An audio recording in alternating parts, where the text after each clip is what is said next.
Alright, welcome to day 47 of Mastering Astral Projection. Today is the same as yesterday.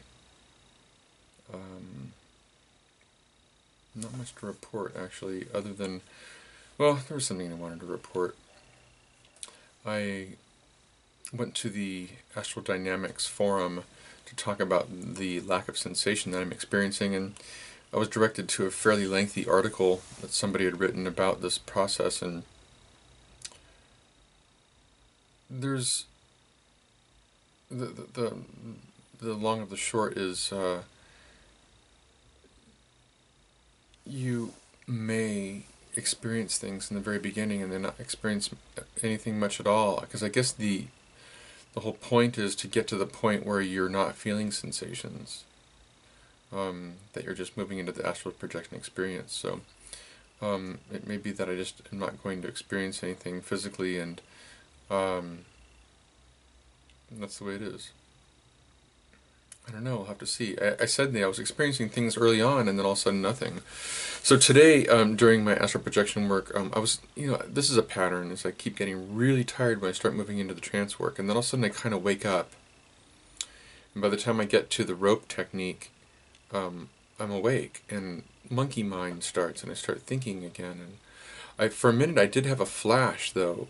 It was like I was seeing, they talk about seeing through your eyelids, and I think I did see through my eyelids. I think I saw my computer screen for like a split second, which was kind of interesting.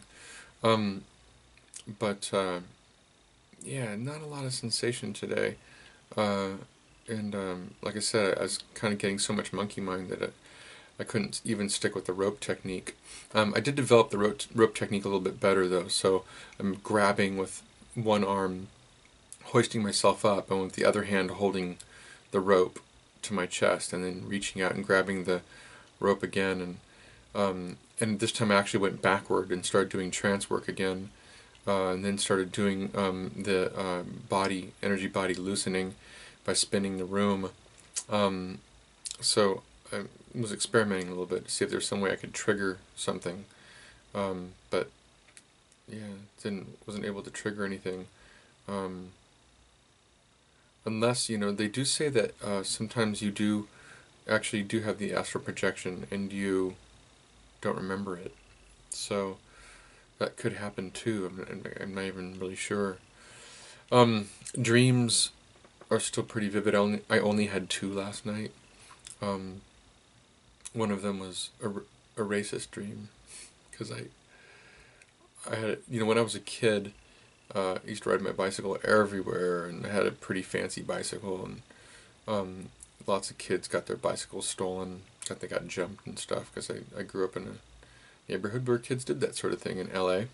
And so I had the choice between 2 paths. I chose a path that was a little darker, and I ended up on this path with these 2 black kids. Came up on one bicycle, and one of them was kind of scary looking. He started talking kind of nonsensically to me, and I realized I need to get out of here.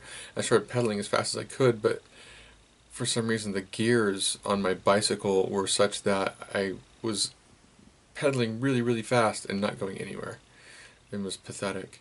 And I realized, this kid's going to catch me, and he's going to jump me, and what am I going to do about it? Then I woke up. So, and then the next dream was, it was actually like 3 dreams rolled into one, which was really strange. It was changing rather rapidly.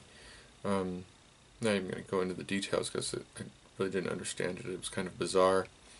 But it did start out with a kid that was riding a skateboard, picking up chocolate off the ground that people had left, perfectly packaged chocolate. He was collecting them. I said, "What are you doing?" He said, "I'm collecting this chocolate because I'm going to sell it." "Really? Is it good?" He said, "Yeah, try it out." And he gave me this chocolate. It was really good. Of course, wet chocolate isn't good. Anyway, yeah, that's about all I have to report. I'll get back into the book tomorrow, actually. There's some more I need to read on the chapter for the 7th week, and I haven't gotten to it yet. So expect something thrilling and exciting tomorrow.